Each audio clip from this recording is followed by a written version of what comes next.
36-14, Colorado victorious over rival Nebraska. It just felt different walking around Boulder this morning. The buzz is there, and I think for the first time since at the end of the 2016 season, you could really feel an electric atmosphere. I mean, there were about 700 students in here 2 hours before kickoff, and I'll tell you, it sounded like there was 20,000 people in the stands because they were so loud. Yeah, it was crazy. I mean, driving up here this morning, it was very early this morning, and seeing just all these Buffs fans and Nebraska fans walking around town, like, okay, it's game day. It's a little bit different here this year.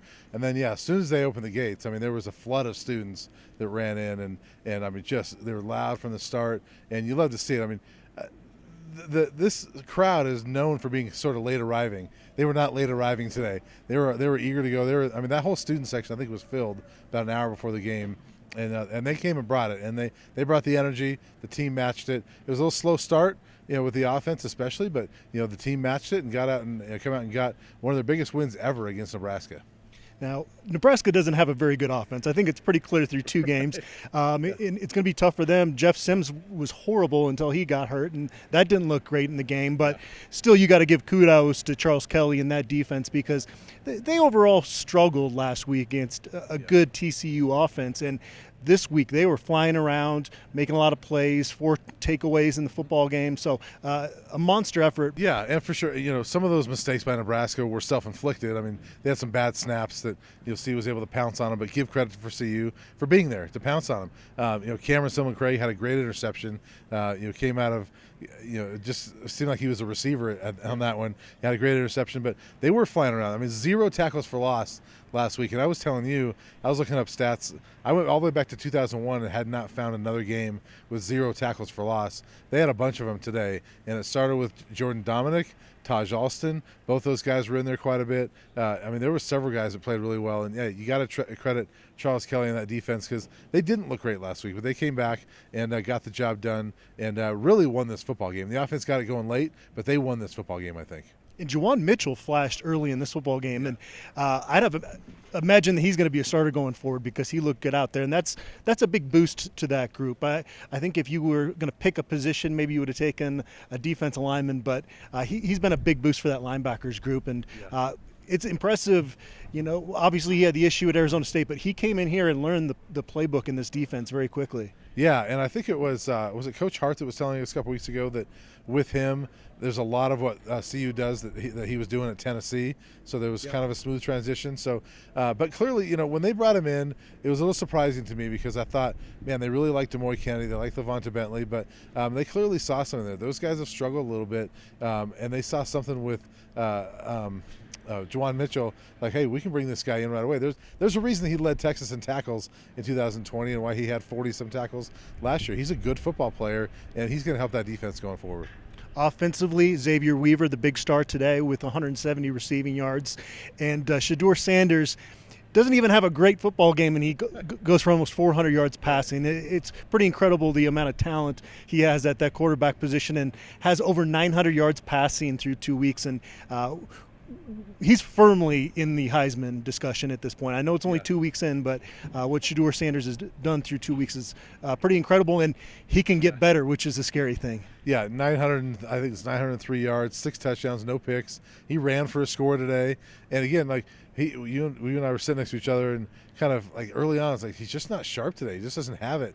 And then all of a sudden, I don't know if it was like after one of those turnovers, they threw the touchdown pass to Tavares Dawson, and that seemed to kind of spark him a little bit because then they got the ball back with about a minute left in the half. He had a really nice drive to set up a field goal, and then he played a nice second half. So maybe that he just needed something to get going there. But he's so fun to watch, and he's so smooth, and that's why it was so weird to watch those the first quarter and a half. You're like, what's going on here? This is nothing like last week, but he got it together and finishes, like you said, almost 400 yards. It's crazy. Nebraska does have a good defense, and so that was a tough group they were going against today. But I think we want to talk about this Colorado football team contending for a Pac-12 championship. Yeah. They need to be able to run the football better than they have through 2 games. That is going to be an issue. I don't think you can put that much pressure on the passing game when you start going up against some of these elite teams they're going to play, like a USC and an Oregon. Yeah, I agree with you. And Dylan Edwards had one nice long run. Other than that, they didn't really run the football very well, and that's 2 weeks in a row that just not a whole lot going on with the running backs to get that going. They've got to get it going. Alton McCaskill still has not played, and he's the guy that brought in to be their lead back. And so it sounds like, from what Coach Prime was saying the other day, maybe by Pac-12 play he'll be ready. They're going to need him because they got to get that going. And you're right, you can't run the football getting 40, 50 yards a week and expect to win all these Pac-12 games. I mean, there's a team like Utah is going to make you run the football. What are your thoughts with Colorado football following 2 games? Are expectations going to get out of control at this point, or should they be to the level of, again, like I said, maybe being a contender for this conference? Yeah, I think they're going to get out of control, but I think that's okay. I think, ride the wave and have fun with it. I mean, this team, last week they surprised everybody, went down to TCU and won that game. There were still some things you could say, well, their defense wasn't very good. Then this week they come and they play a rival. Like, well, how are they going to do against a rival? And they beat them up pretty good, and their defense was much better. And so they won 2 football games 2 different ways. And I think that's what's impressive about them right now. And they've handled their business. And more than anything, Adam, I think that the way they've handled – I'm not sure I've covered another Colorado team that could handle the pressure like this. Even that 2016 team, when they started winning and things, it was they started getting talked about a lot, and they kind of buckled under some of that pressure a little bit, like at USC and things like that. This team, I don't think is going to do that. I just think if they get beat, it's because they messed up a little bit or somebody came out and was better. But this team, I think the biggest thing I'm impressed with is their mental fortitude and just how they don't care about all the spotlight and everything. Just play football. It's been a lot of days since Nebraska last beat Colorado. Obviously, Colorado's 3-0 in the matchups since they left the Big 12. And Nebraska gets one more shot at it in Lincoln next year. But I do hope that this game gets scheduled on a regular basis because it's good for college football, especially given the way things are trending right now with conference realignment. To have this game on the schedule at least half the time, I think, would be great. Yeah, I think so too. And this 3-game winning streak is only the second one CU's ever had against Nebraska. 1956 to 58, they also won 3 in a row. This match is the longest one ever, so that's impressive. And they've won them in all different ways. I mean, the first 2, it was you got behind early and then have nice dramatic wins. This one, you don't play well early, but you had the lead the whole day, and they kind of were dominant. And so I'm excited. There's one more in Lincoln next year, and that might be a little more interesting now with some of the comments Shedeur Sanders made afterwards as well, saying, hey, I don't respect them, and kind of the things they said.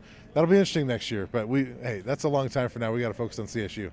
Yeah, and I think that Shedeur calling him out was great because those were like kind of passive aggressive comments that Matt Rule had. It was almost like kind of fake nice almost, right? Right. Yeah, and this week especially, he was very nice, and that's what Shedeur called out, was like, hey, you called my dad out all summer, and then you try to be nice this week. Nah, I don't respect that. And they didn't like the way they were they met on the 50 on the logo and all that stuff. He did give some respect to that Nebraska defense, though, and said their defense was fun to play against because they challenged me. He goes, I'm glad I had this game because it really tested me a little bit. So he did give some respect to that defense.